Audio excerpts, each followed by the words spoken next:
अब हम लोग इस चैप्टर के पार्ट 2 में मूव करेंगे, which is dealing with bonding and other important properties of coordination compound, right? Equally important, bonding is important. So the compound used in the treatment of lead poisoning is, we have to use, I think, a complexing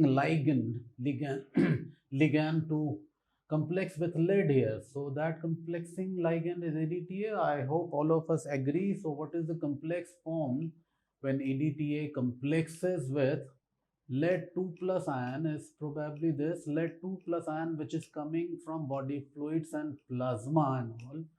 This complexes with EDTA ligand. So this is the structure of the complex form. EDTA is ethylene diamine.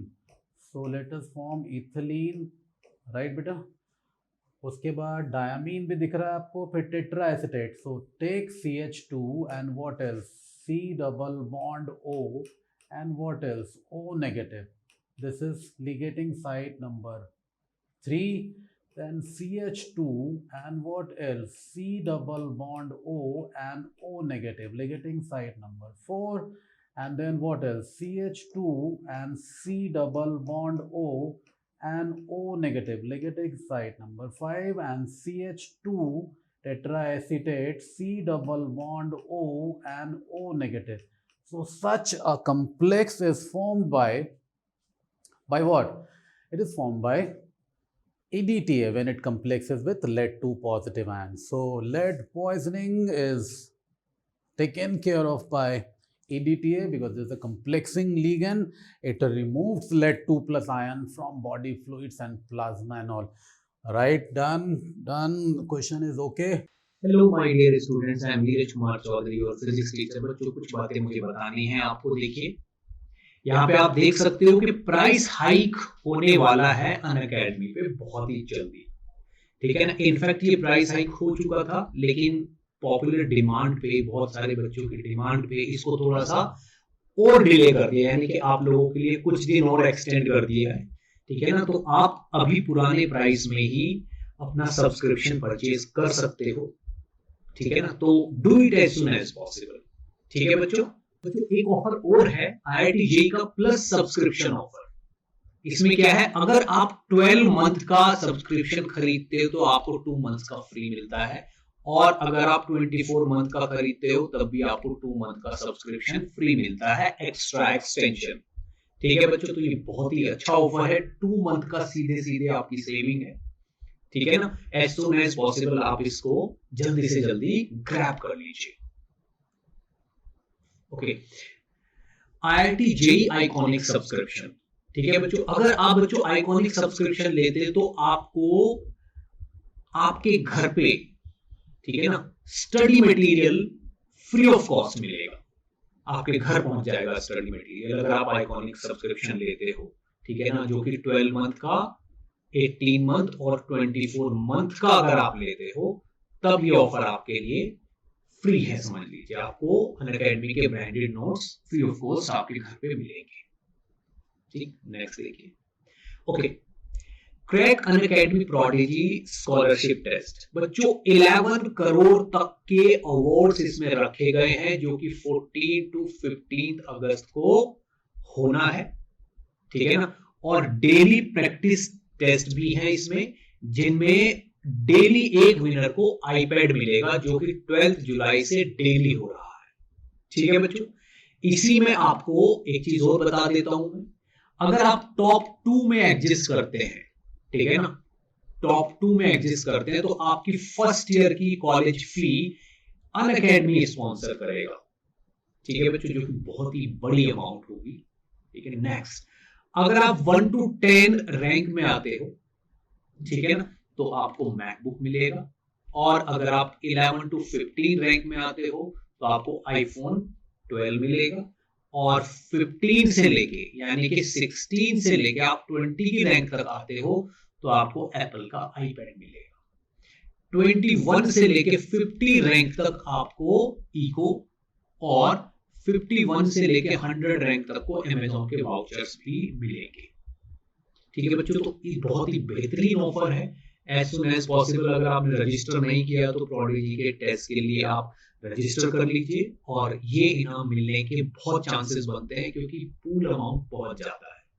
ठीक है बच्चों, तो इसी के साथ मैं आपसे विदा लेता हूं और जब भी सब्सक्रिप्शन लोगे तो NKC सर लाइव कोड डालना मत भूलिएगा, इससे आपको 10% का डिस्काउंट भी मिल जाएगा।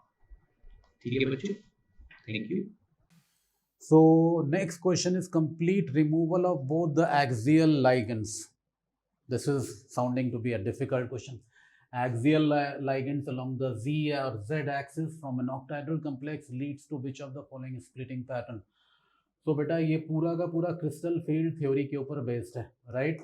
तो मैं आपको 2 मिनट के लिए क्रिस्टल फील्ड थ्योरी रिवाइज करूँगा, 2 से 3 मिनट, ज़्यादा टाइम नहीं लूँगा, हो सकता है 5 मिनट हो जाए, तो थोड़ा सा टाइम देंगे क्रिस्टल फील्ड थ्योरी में। क्रिस्टल फील्ड थ्योरी में क्या होता है बेटा?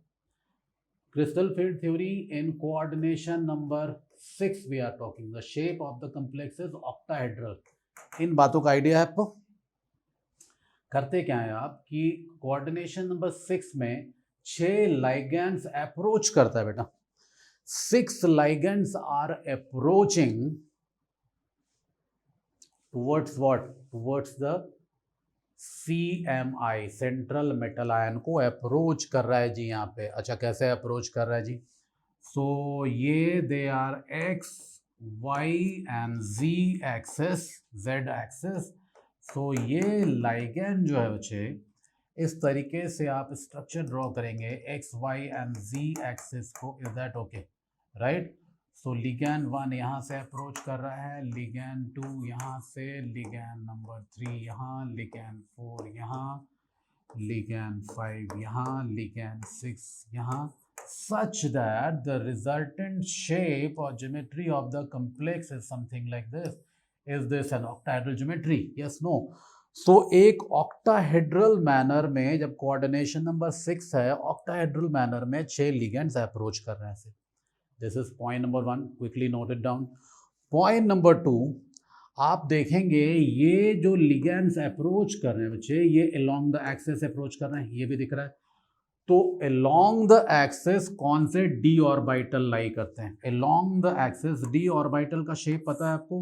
अगर मैं dx square y square की बात करूं, shape क्या होता है इसका? The lobes are along the axis, right? अगर मैं dz स्क्वायर की बात करूं बेटा, तो शेप क्या होता है इसका? along the axis dz square. अगर मैं dxy की बात करूं, शेप क्या होता है इसका? lobes are in between the axis, right? तो ये dxy भी है, dyz भी है और dxz भी है। डिपेंड करेगा मैं इसको xy एक्सिस बोल रहा हूँ, yz बोल रहा हूँ या xz बोल रहा हूँ। अंडरस्टैंड? इन दोनों को, पहले 2 को आप eg और बाकी 3 को t2g ऑर्बिटल बोलते हैं। You know that. Now what happens, अगर लिगैंड 1, लिगैंड 2, लिगैंड 3, लिगैंड 4 इस तरीके से अप्रोच कर रहे हैं, तो वो एक पेयर ऑफ इलेक्ट्रॉन के साथ आ रहा है बेटा। Let me tell you, ammonia अगर आ रहा है, एक लिगैंड है, तो वो एक पेयर ऑफ इलेक्ट्रॉन के साथ ही तो आ रहा है यहाँ पे। और इसके बिल्कुल बेहद सामने कौन सा d ऑर्बिटल लाई कर रहा है? dx स्क्वायर y स्क्वायर का लोब लाई कर रहा है। इसके बिल्कुल सामने कौन सा d ऑर्बिटल लाई कर रहा है? dz स्क्वायर लाई कर रहा है। तो अब तुमको दिख रहा है कि जब ऑक्टाहेड्रल मैनर में लिगैंड्स अप्रोच कर रहे हैं towards the central metal ion, ये सेंट्रल मेटल आयन है, ये लिगैंड अप्रोच कर रहे हैं, तो सेंट्रल मेटल आयन के कौन से 2 d orbital head on collide कर रहे हैं? dx स्क्वायर y स्क्वायर और dz स्क्वायर। तो अब अगले पेज पे चले हम लोग। मेरा मानना ये है कि d के अंदर, d is a 5-fold degenerate orbital. 5-fold degenerate orbital means something like this. Under the influence of 6 ligands, what happens? dx square y square और dz square, इन दोनों के अंदर अप्रोचिंग लिगैंड के लोन पेयर की वजह से, ध्यान से सुनोगे मेरी बात को, dx स्क्वायर वाई स्क्वायर और dz स्क्वायर के अंदर रखे इलेक्ट्रॉन, सेंट्रल मेटल आयन के इलेक्ट्रॉन अगर हैं तो, और लिगैंड के इलेक्ट्रॉन, ये आपस में एक दूसरे को रिपेल करेंगे, रिपल्जन होगा। जब रिपल्जन होगा, जब रिपल्जन बढ़ेगा तो स्टेबिलिटी घट जाएगी, और जब स्टेबिलिटी घटेगी भैया तो उनकी एनर्जी बढ़ जाएगी। तो किन 2 d ऑर्बिटल की एनर्जी बढ़ जाती है? तुम बोलोगे बहुत ही स्पष्ट है, Eg ऑर्बिटल्स की एनर्जी बढ़ जाती है टीचर। तो चूंकि energy you can are not suppose to create और destroy energy, this is very center. तो अगर आपने कुछ डी ऑर्बिटल्स की एनर्जी बढ़ा दी है, कुछ की नहीं 2 की बढ़ा दी है, तो बाकी की 3 की आप घटाते हैं, so that the energy is compensated the loss और gain of electron. So T2g orbital means what? dxy and dyz and dxz or xz, their energy has to be decreased vis-a-vis the barycenter, the mean position of energy. So this is known as, this gap is known as what? This is known as delta naught crystal field splitting energy. Naught is octahedral field. अब question यही नहीं रुक रहा बेटा, मैंने इसलिए कहा मैं पूरी थ्योरी कराऊंगा तुम्हें। ये क्या पढ़ा हमने? Crystal field splitting. कहाँ पे? कोऑर्डिनेशन नंबर 6 में। कहाँ पे? ऑक्टाहेड्रल कॉम्प्लेक्स में।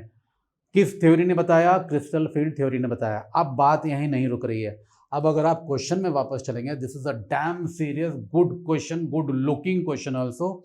This is dealing with John Teller tetragonal distortion. I repeat the term, John Teller tetragonal distortion. ये क्वेश्चन बोल रहा है all of a sudden Z axis वाले दोनों लिगेंड को तुमने हटा दिया है। जी एक्सिस वाले दोनों लिगेंड को, ये जी एक्सिस है, इसके दोनों लिगेंड को अगर तुम हटा दोगे, इसका मतलब क्या होगा? जब इसके दोनों लिगेंड को, लिगेंड 2 और लिगेंड 5 को मैंने हटा दिया, तो होगा क्या? तुम बताओ क्या होगा? भैया अगर इन दोनों लिगेंड को हटा देंगे तो रिपल्शन घट जाएगा टीचर, रिपल्शन घट जाएगा। रिपल्शन घट जाएगा तो स्टेबिलिटी क्या हो जाएगी? बढ़ जाएगी। एनर्जी क्या हो जाएगी? घट जाएगी। इतनी बात तुम्हारे समझ में आई?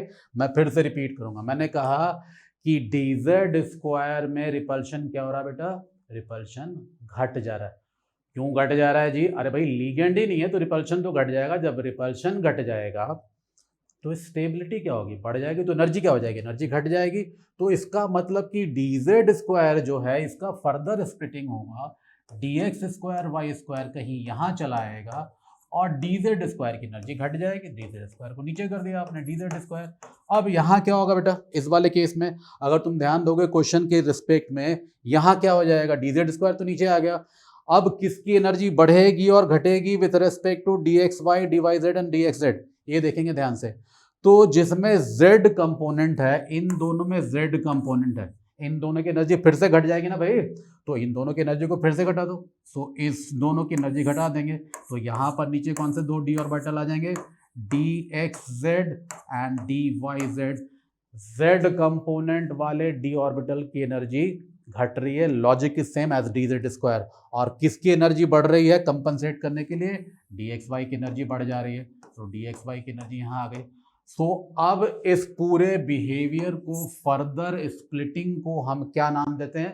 हम नाम नहीं देते, ये एक थ्योरी है। This theory was proposed by scientist, pair of scientist. So this is known as John Teller tetragonal distortion theory. So this is the position of energy. Highest energy किसकी होगी? dx स्क्वायर वाई स्क्वायर की, उसके बाद dxy की, dz square की, dxz dyz की। So can we answer, figure out the answer now? Why option A is the correct answer. Answer निकालना is an offshoot process, वो हमेशा निकल जाएगा अगर तुम्हारे पास कंसेप्ट्स और बेसिक्स तगड़े हो। तो अगर तुम्हारा कंसेप्ट स्ट्रॉन्ग है, आंसर हमेशा निकालेंगे। So what is the answer for this question? Answer is A, and logic is this behaviour, this concept involve is known as John Teller tetragonal distortion. मैं तीसरी बार बोल रहा हूँ, in octahedral field coordination number 6। Clear? Done. This was question number 2। Can we move to question number 3 now? So the question is reading as the complex ion that will lose its crystal field stabilization energy upon oxidation of its metal to +3 state। ध्यान से देखेंगे question को। सो अब तुमने पीछे देखा है, अभी तुरंत लास्ट क्वेश्चन में कराया मैंने, अगर 5-fold डीजेनरेट ऑर्बिटल है इस तरीके से और कोऑर्डिनेशन नंबर 6 है उसका, मैं कोऑर्डिनेशन नंबर 6 क्यों बोल रहा हूँ? मैंने ऑप्शन के हिसाब से बोला है। फेनैंथ्रोलिन अपने आप में एक बाइडेंटेट लाइगेंड है, डेंटिसिटी 1 और 2। तो सारे केस में कोऑर्डिनेशन नंबर 6 है, तो हमें कोऑर्डिनेशन नंबर 6 के बारे में ही बात करनी है।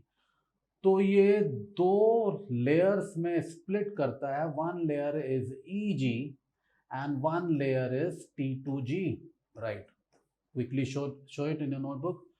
इसको बेटा बोलते हैं Eg ऑर्बिटल्स और इसको बोलते हैं T2G ऑर्बिटल्स. यहाँ कितने इलेक्ट्रॉन आ सकते हैं? 6. यहाँ कितने जा सकते हैं? 4. सो इस गैप का क्या नाम दिया आपने? You call this delta nought crystal field stabilization, और crystal field splitting is taking place. Crystal field splitting energy बोलेंगे इसको. अब आप ये बताइए, यहाँ अगर एक इलेक्ट्रॉन है, ये बेरी सेंटर है, तो इस एक इलेक्ट्रॉन का कंट्रीब्यूशन यहाँ पे 0.4 डेल्टा नॉट लेते हैं. लॉजिक है, लेते हैं, लॉजिक बेस्ड है. लॉजिक तुम मेरे से हमेशा पूछ सकते हो, क्योंकि यहाँ पर 6 इलेक्ट्रॉन एकोमोडेट हो सकते हैं बेटा. 0.4 इंटू 6 2.4 विद नेगेटिव साइन, क्योंकि इनकी एनर्जी डिक्रीज हो रही है. और इसके एक इलेक्ट्रॉन Eg ऑर्बिटल के एक इलेक्ट्रॉन का contribution towards CFSE crystal field stabilisation energy, it is considered as 0.6 delta not with a positive sign, क्योंकि इसकी एनर्जी बढ़ रही है. सो इन इलेक्ट्रॉन्स का कंट्रीब्यूशन ऐसे लिया जाता है. This is concept involve, this is concept box. Right this concept first, then we will solve this question. So this is the concept box for this question.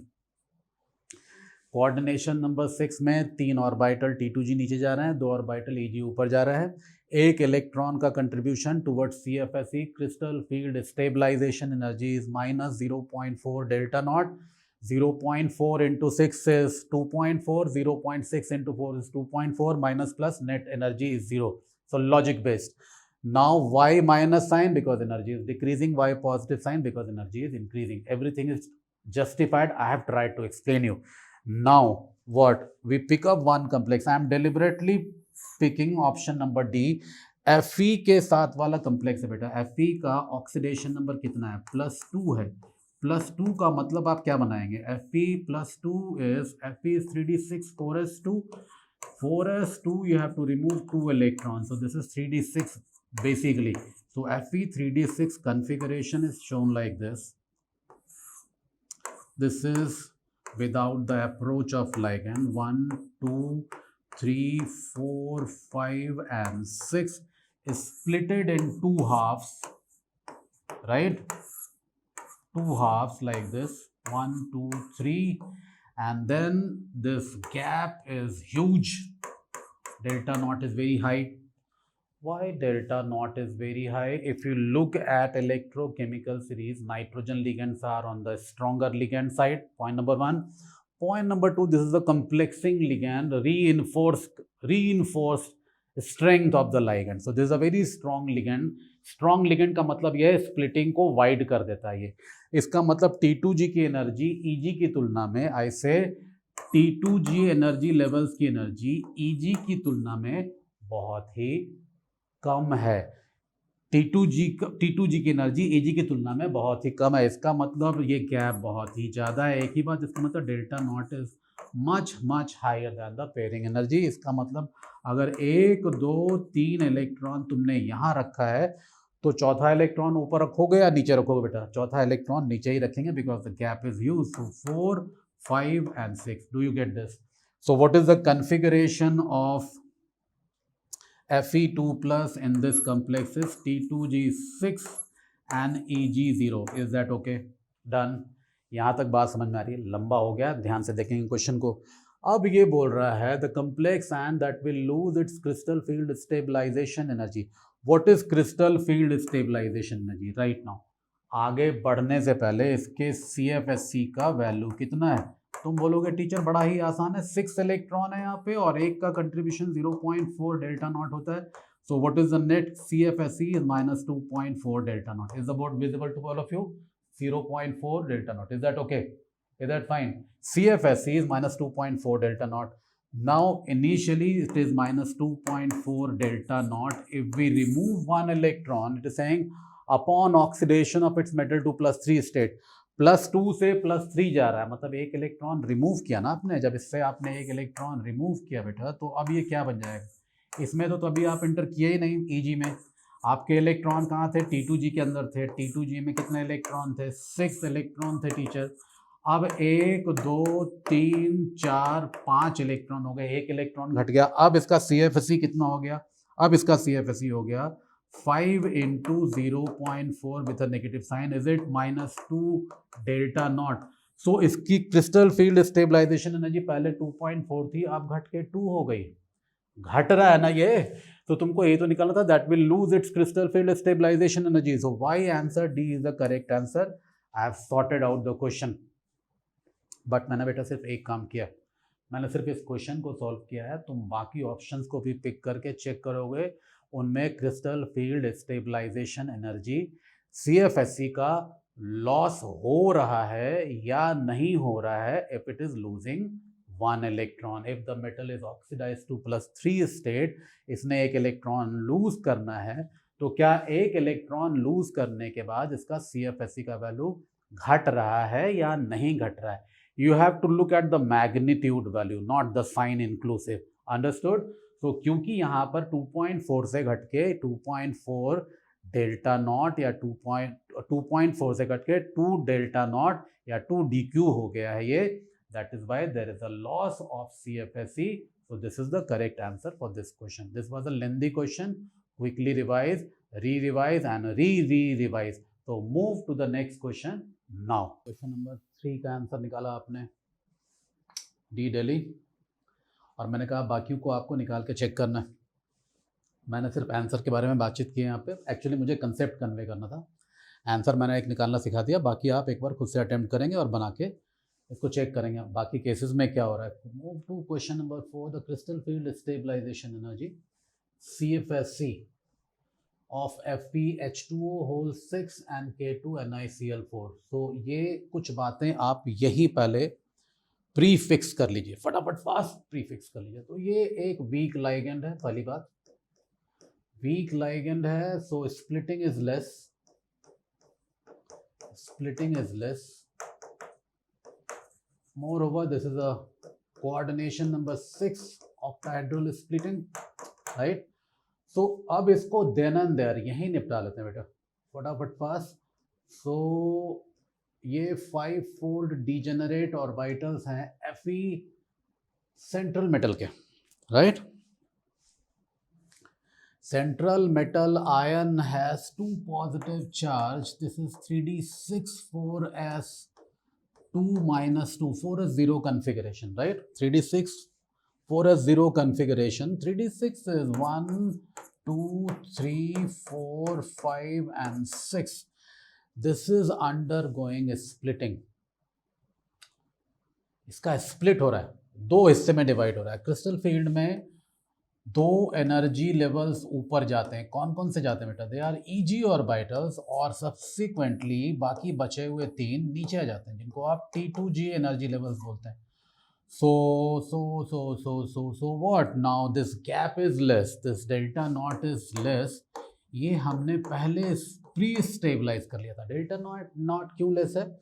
तुम्हारा क्वेश्चन है टीचर से, तो बेटा मेरा जवाब ये है कि वाटर अपने आप में एक वीक लिगेंड है। किसने बताया? स्पेक्ट्रोकेमिकल सीरीज ने बताया हमें, X(C). So water is a week ligand, right?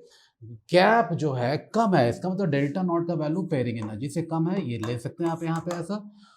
क्यों ये बातें इंपॉर्टेंट है? क्विकली नाउ, सो 1 2 3, अब 3 इलेक्ट्रॉन से आउट ऑफ 6 3 इलेक्ट्रॉन तो आपने फिल कर लिया, यहाँ पे चौथा कहा जाएगा। अब आपने देखा ये गैप बहुत कम है, तो चौथा इलेक्ट्रॉन प्रेफरेंशियली ऊपर चला जाएगा Eg में, चौथा पांचवा एंड देन छठा electron. So this is electronic configuration of iron in this complex hexa aqua complex T2G4 and Eg2. Is that right to every child? क्या आपको मेरी बात समझ में आ रही है? It is this configuration is known as T2G4 and Eg2. Now what is the contribution of a T2G electron? The contribution towards CFSE is -0.4 delta naught. How many electrons? There are 1 2 3 4 electron. This is -1.6 delta naught. Yes, no? Yes, teacher, this is fine. What is the contribution of these two electrons? The individual contribution is 0.6 delta naught. So 0.6 delta naught with a positive sign multiplied by 2. Why 2, teacher? Because there are 2 electrons. So this is plus 1.2 delta naught and this is minus 1.6 delta naught. What is the net value? Minus 0.4 delta naught with a negative sign. One part we have handled. अभी सिर्फ एक हिस्सा किया हमने crystal field stabilisation energy निकाली due to electronic configuration in case 1 coordination number 6 central metal ion is iron. Loud and clear. Now move to the second complex K2 NiCl4, K2 plus 2 NiCl4 minus 4. This is plus 2 oxidation state. Is it visible to you? This is a 3D8 4s0 configuration. 3D8 4s0 configuration. The type of hybridization involved here is sp3. Why sp3? Because chloride is a weak ligand. Is that clear? These many information is sufficient to you. बेटा chloride week ligand है, sp3 hybridisation है निकल का, और निकल अपने आप में एक 3D8 कॉन्फ़िगरेशन है. अगले पेज पे चले हम लोग. निकल का स्प्लिटिंग दिखाना है आपने. पहले निकल का कॉन्फ़िगरेशन लिख के बताएंगे. Configuration is 1 2 3 4 5 6 7 8 3D8 configuration. Is that okay? Is that fine to all of you? Now next is, if it is a 3D8 configuration, this is undergoing a splitting in tetrahedral field. ध्यान देंगे, tetrahedral field का जो splitting होता है बिल्कुल उल्टा होता है किससे? ऑक्टाहेड्रल फील्ड से. T2G ऊपर और EG नीचे चले जाते हैं बेटा. Is that okay? अब आप ये बताइए, टोटल इलेक्ट्रॉन, ये बैरी सेंटर है एनर्जी का. अब टोटल इलेक्ट्रॉन कितने फिल करने हैं? 1 2 3 4 5 6 7 8. Right. This gap is known as what? This gap is known as delta T. And delta T substantially less. As a matter of fact आपको पता होगा डेल्टा टी का जो वैल्यू होता है बेटा, ये 4/9 टाइम्स डेल्टा नॉट होता है. ऑक्टाहेड्रल फील्ड की तुलना से भी कम हो, उसके कंपेरिजन में भी कम होता है. और यहाँ वीक लाइगेंड बेस का मतलब delta T is appreciably lesser than that of pairing energy. Is that okay to all of you? Do you understand? Do you understand all of you? Is that fine? Now next is next point is electron 1, electron 2, electron 3, electron 4, electron 5. 5 electron fill कर लिए. तीसरा electron सिर्फ और सिर्फ ऊपर जाएगा, pairing की गुंजाइश ही नहीं है. This we have killed. Right. ये हमने डिस्कशन पहले कर लिया है. अब ये 5 हो गए, छठा, 7वां, 8वां electron. Is that clear to all of you?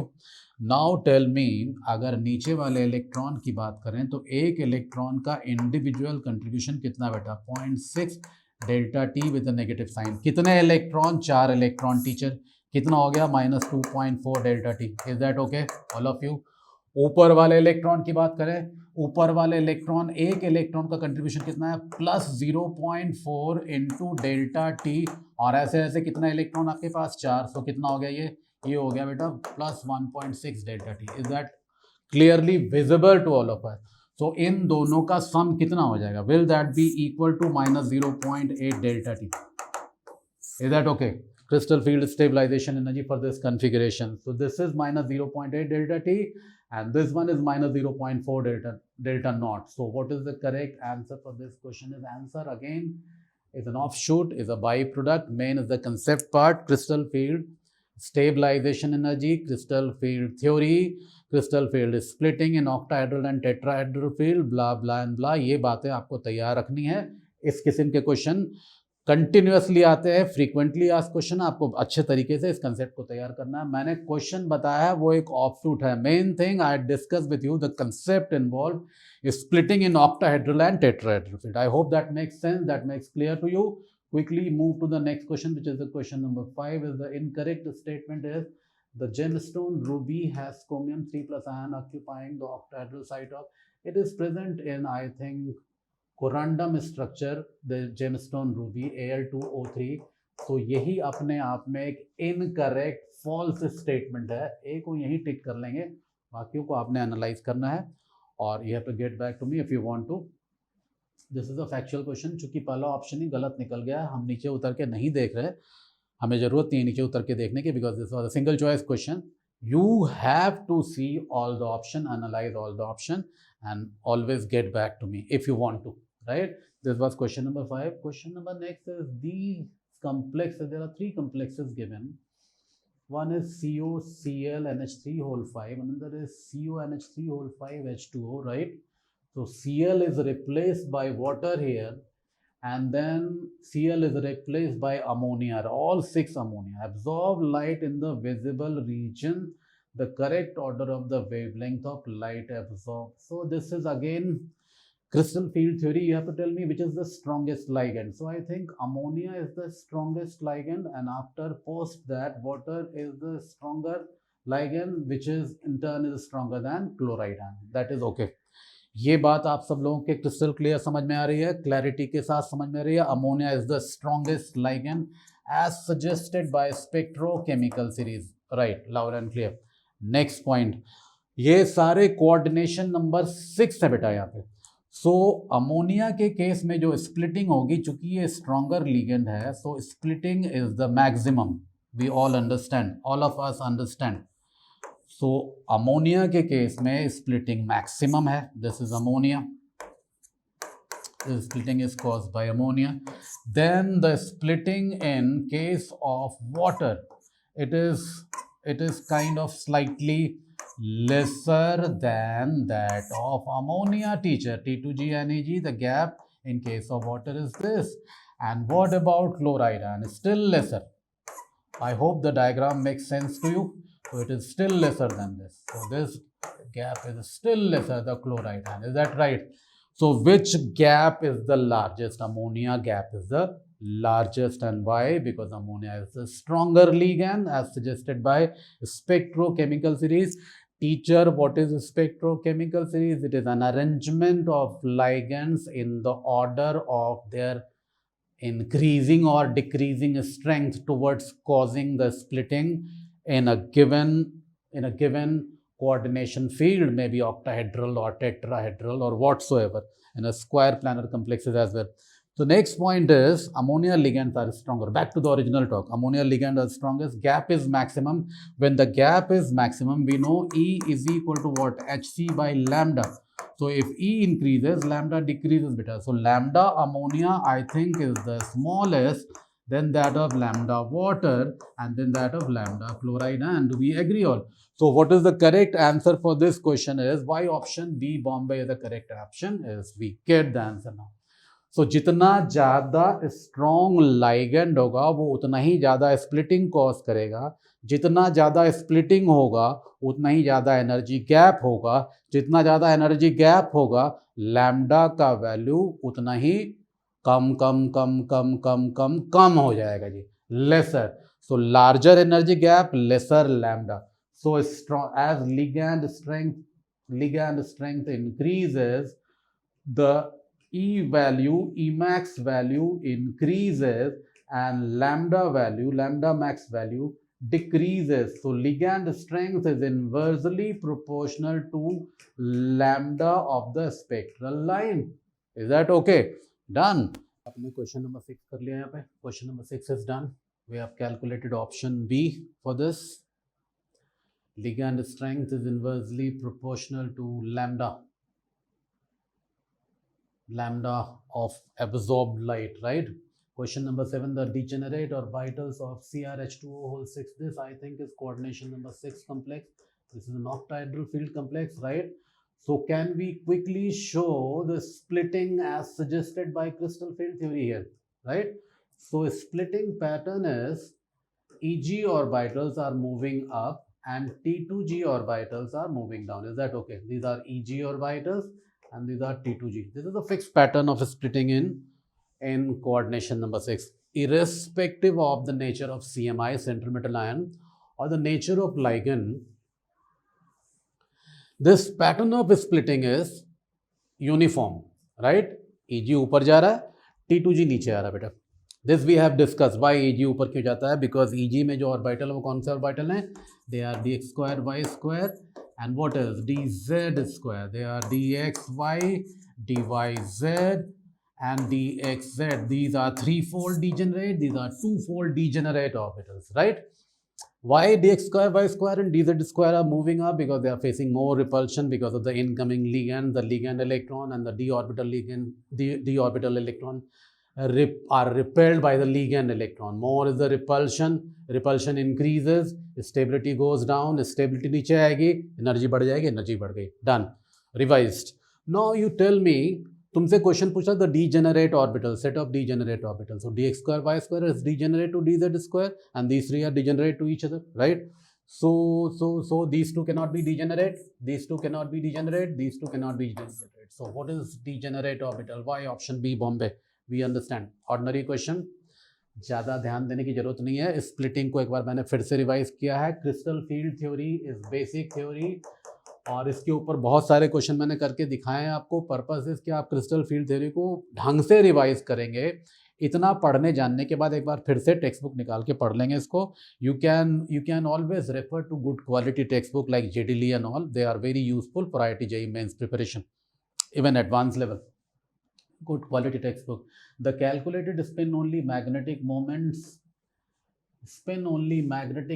mu SO is given by root square rooted nn plus 2 Bohr magneton, where n is number of unpaired electron. I hope every child understand this. Point number 1. Point number 2. FeH2O whole 6. I think this should be 2 plus complex. 2 is typo error. So Fe water is a weak ligand, and we are dealing with valence bond theory now. So iron is in +2 state. If it is in +2 state, so iron 2 plus. How will you draw iron 2 plus? This is 3d6, right? And 4s0, right? And 4p0, right? And 4d0 configuration. We all agree? Yes, no? 4d0. Now 3d6 is 1, 2, 3, 4, 5 and 6. Yes, sir. There is 3d6 configuration. Now water is a weak ligand. Water के पास इतनी capability नहीं है कि इन electrons को अंदर push कर पाए. नहीं करेगा पुश. अच्छा, नहीं पुश करेगा तो उससे क्या होगा? इसका मतलब कि 6 वाटर लिगैंड को अकोमोडेट करने के लिए what is the type of hybridisation state which is suggestable is sp3d2 hybridisation. Okay boss, sp3d2 hybridisation भी हो गया. इससे हमारे क्वेश्चन का क्या लेना देना है भैया? क्वेश्चन का लेना देना ये है कि इसमें नंबर ऑफ अनपेयर्ड इलेक्ट्रॉन कितने हो गए? नंबर ऑफ अनपेयर्ड इलेक्ट्रॉन की संख्या हो गई 4 हो गई. म्यू का वैल्यू कितना हो जाएगा बेटा? Mu spin only is √24 bore magneton, which is virtually 4.9 Bohr magneton. So magnetic moment for FeH2O6 is 4.9 Bohr magneton. Only option is this. So this option has to be modified. This is correct option is D. So 4.9. Now you are not convinced. You will say, sir, आप FeCN6 को भी करके दिखाइए. ये भी FeCN6 भी 2 minus state में 4 minus state में हो जाएगा. यहाँ पे Fe2 प्लस स्टेट में है.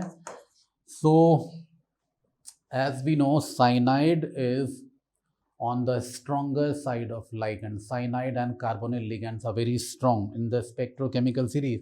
So now we have to redo the whole stuff. Fe2 plus is a 3d6 configuration, right teacher? 1, 2, 3, 4, 5, 6 3d6 configuration. Then there are 4s vacant, then there are 4p orbitals vacant again, then there are 4d orbitals. Right? Yes, no? 4d vacant orbital. Is that okay? Now cyanide ions are supposed to be strong ligands. They are very strong ligands. Strong ligand बोलने का मतलब ये हो गया बेटा कि वो जो है इन इलेक्ट्रॉन्स को अंदर पुश करेगा. इसका मतलब लेटेस्ट सिनेरियो इज कि सेंट्रल मेटल आयन के सारे इलेक्ट्रॉन पेयर हो जाएंगे. They are paired like this. अब ये 2d इसने खाली करा लिया और इसने कम्प्लेक्स बना लिया जी इस तरीके से कि यहाँ पर जो हाइब्रिडाइजेशन हो रहा है वो D2sp3 हाइब्रिडाइजेशन हो रहा है. इनर ऑर्बिटल कम्प्लेक्स बोलते हैं. ये अपने आप में एक इनर ऑर्बिटल कम्प्लेक्स बन गया. ठीक है, ऑक्टाहेड्रल शेप हो गया, सब कुछ ओके है. नंबर ऑफ अनपेयर्ड इलेक्ट्रॉन कितने हो गए भैया? 0 हो गए. म्यू एस ओ का वैल्यू क्या हो जाएगा? 0 हो जाएगा. So magnetic moment is 0. So what is the answer for this question? Why answer D is the correct option? वो हमने पहले निकाल लिया था. मैंने तुम्हें निकालने का तरीका बताया। इसको क्या बोलते हैं, आउटर ऑर्बिटल कॉम्प्लेक्स, राइट बेटा। और इसके बाद वाले साइनाइड वाले कॉम्प्लेक्स को क्या बोला आपने, inner orbital complex. sp3d2 and d2sp3 are respective hybridization state. That complex d2sp3 वाला complex is more stable than sp3d2 complex because inner d का जब इस्तेमाल होगा तो nearness to center metal ion बढ़ जाता है, bond strong बनता है. So we can say inner orbital complex in the present case is stabler than outer orbital complex, and logic I have given you. Do you understand now? Is that okay to all of you? So this was question number 8. Can we quickly move to the next question? This use the theory of valence bond theory. Valence bond theory की मदद से क्या करते हैं हम लोग, either हमें उसके मैग्नेटिक मोमेंट का वैल्यू पता होता है और तब हम शेप प्रेडिक्ट करते हैं, या हमें शेप पता होता है और तब उसका मैग्नेटिक मोमेंट निकालते हैं. सो ये हमने डिस्कस किया यहाँ पे. This is another important theory. Next last question for coordination compound is the compound that inhibits the growth of tumours. Actually, mostly in cancer chemotherapy, the compound is cisplatin. The compound option is cisplatin, which is this. Answer is C, cisplatin. It is drawn like this. There is a platinum as the central metal ion, and then there are ammonia ligands, 2 ammonia ligands as a matter of fact, and 2 Cl ligands. So this is cisplatin. You call this cisplatin, right? So this is the structure of the molecule. So this was question number 9. I have done my bit of revision. Now you revise, you take care of the peripheral concepts and all. और मैं इस chapter को यहीं ख़त्म कर रहा हूँ with the question, can any child tell me the formula of Z salt? Can you tell me the heptacity? Heptacity, the eta of this complex, right? So write the formula, get back to me in the dialog box. Find the heptacity, the eta of this complex, and that's all about coordination chemistry from this platform. God bless all of you. Let's hope you do very well in your forthcoming JEE Main and Advanced examination. Thank you all. Thank you.